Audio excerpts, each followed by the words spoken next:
Okay, next, lecture number 38. Last few questions are left over. Now 3.13. If you read out the statement of 3.13, he says when a gun is fired, it recoils back. Why? Because of reaction. Recoiling of gun is basically the reaction. Since the fired bullet is momentum action, because when bullet is fired, so bullet has some particular mass and a specific muzzle velocity. So it means now when bullet moves forward direction, so we can call as momentum action. Whereas the recoiling gun is the momentum reaction. It is according to the law of conservation of momentum.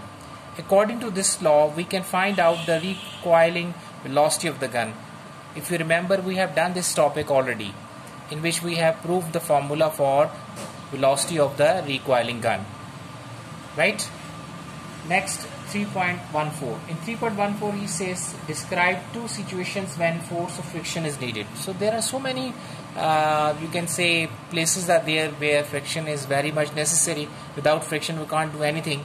So now, just only according to question, only we have to describe two things. So it means we have written here.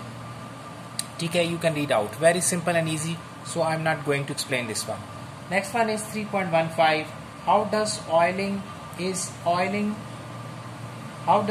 the moving parts of a machine lowers the friction?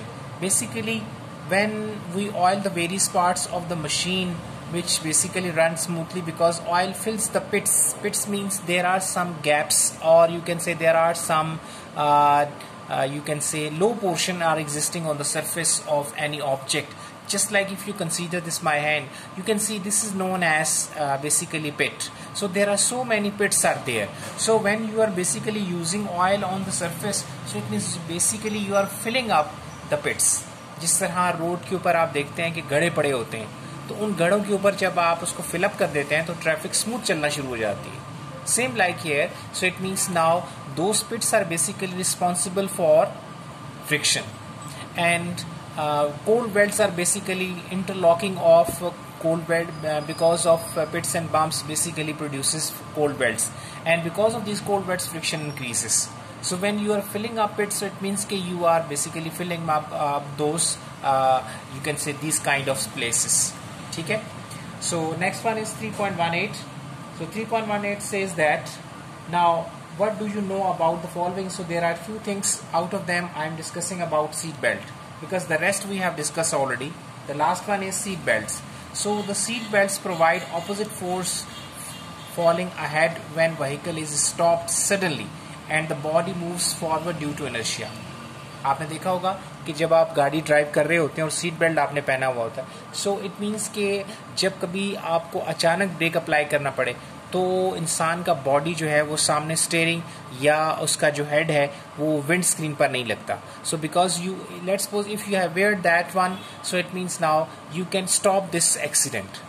Is it clear? So it means when your body will move in forward direction, so because of this seat belt basically you are facing opposite force. So opposite force wants to stop जो आपका body hit होगा steering के साथ या आपका head hit होगा wind screen के साथ, उन दोनों सूरतों में आप सेव हो जाएंगे. इसीलिए बेटे this is the basically reason कि आपने सीट बेल्ट को हमेशा पहनना होता है. ठीक है. So now please wait for the next page number 39, means lecture number 39, which is the last lecture of this chapter number 3 of physics. ठीक है. Please wait for that.